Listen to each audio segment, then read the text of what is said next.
Bitcoin pumped around $4,000 in just a matter of a couple hours yesterday, and then it found again resistance exactly where we showcased it before at $94,000. What does it mean now? Today we have also the FOMC meeting in just a couple of hours, so we have to be very careful. We might see a lot of volatility today. It depends a lot. If we're going to see a rate cut of 50 basis points, we might see a move to the upside. If we're going to see a 25 basis points rate cut, there it's not going to be a big change. The people are already pricing it in, so we might actually tend to go a little bit lower. Actually, the last FOMC meetings, Bitcoin always went lower after the meeting, so we have to be quite careful today. We can see the resistance is still very strong here at $94,000. And yeah, we can see here almost a double top here, and probably we will go to the downside now. I know nobody likes to hear this bearish news, but it's just what's happening in the market right now. I'm just talking about it. Of course, if we're going to see a nice pump above the 94K with a nice volume confirmation, we might see a move to the downside. But we can see here RSI, same like the previous times, went into almost the overbought zone, had a drop afterwards. Here, almost touched the overbought zone, had a drop afterwards. So right now, actually, we have to look on the 1 hour when it's getting overbought. That's usually the time to buy it. We can see it here more clearly. Overbought, boom, boom, drop to the downside. This is so easy. Just use the RSI.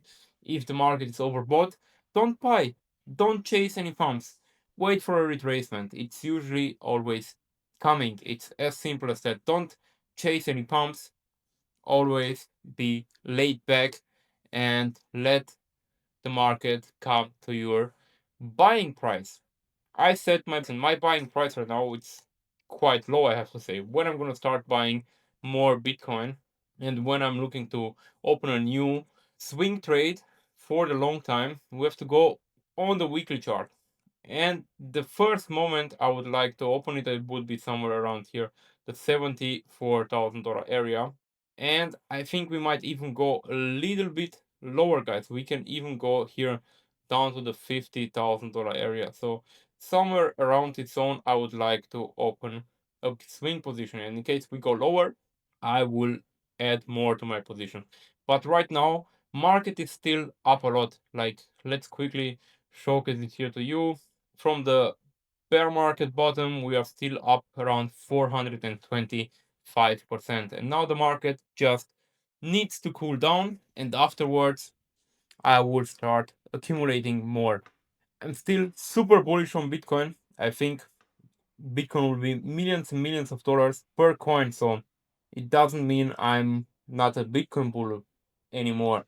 On the contrary, I'm super bullish on Bitcoin.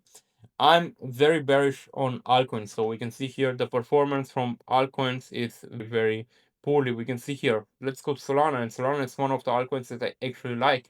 But you can see here the volatility with these altcoins is quite big. It went down 55% since the top, and at some point it was also down 70%, and this was during the bull market.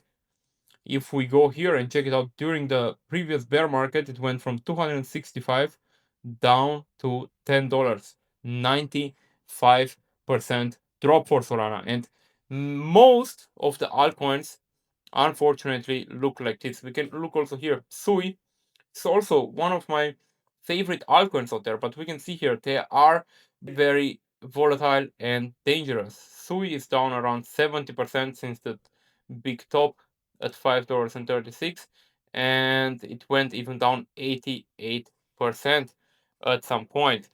So you have to be very careful. Altcoins are extremely volatile, and most of the altcoins don't outperform Bitcoin in a long run. Of course, if you see there might be some altcoin period coming, that you can use this period to multiply your Bitcoin. Let's say you put in 1 Bitcoin and you sell for 2 Bitcoins after the pump. But besides that, I wouldn't be investing into any altcoins besides Ethereum and maybe Solana long term. Most of the other altcoins out there, they are not really valuable. Most of them don't have any use case, they don't have revenues, they're not solving problems. For example, there is an altcoin that I like very much. It's Bitensor. They are actually providing GPU power, and you can use their token to buy this GPU power. And it's a quite solid project. The ticker is TAO, but as we can see here, the price is extremely volatile, and they were at $1,250 back in, what was it? I think it was in April.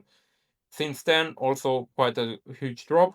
Let's see it here, but this was just a lump, the launch price. So since then, 78%. But now I will calculate this top here, 750, and since then we are also down 62%. It's one of the altcoins out there that really has some use case. It's having revenues, but just because the markets are so difficult for altcoins, many people are just dumping them to save their positions or to buy more Bitcoin or just taking profits in general. And there are also seed investors that are making a lot of gains with these coins. As you know, I've also invested in over 50 startups. I know how this game works. Usually you have a vesting period, sometimes can be from 6 months up to a couple of years. So these tokens, they are still coming more into circulation. So the vested tokens, and like that, the supply gets basically bigger, and the circulating, not the supply, not really, but the circulating token amount, and that is bringing the token price down. Market cap might stay the same, but if there are more tokens coming into circulation, the price has to drop. It's just simple mathematics. Very easy and very simple. Besides that, there are altcoins out there, like, look at this Pepe here. Look at this. How much is it down since the top, guys? Just check this out. 86%, guys. And most of the altcoins look the same. That's why stay safe. Just buy Bitcoin with most of your capital. Maybe you can allocate like 10%, where you have the super high risk capital that you can use for buying altcoins and trying to catch some moves. But the goal should be always to accumulate more Bitcoin. Buy Bitcoin. Bitcoin is also much easier to do technical analysis on than the other altcoins. The other altcoins, they're very volatile. Sometimes there are just some big whales manipulating them, so you have to be very careful. That was it for today's video. Thank you all for watching. Subscribe, leave a like and comment down below, and see you again next time. Bye bye.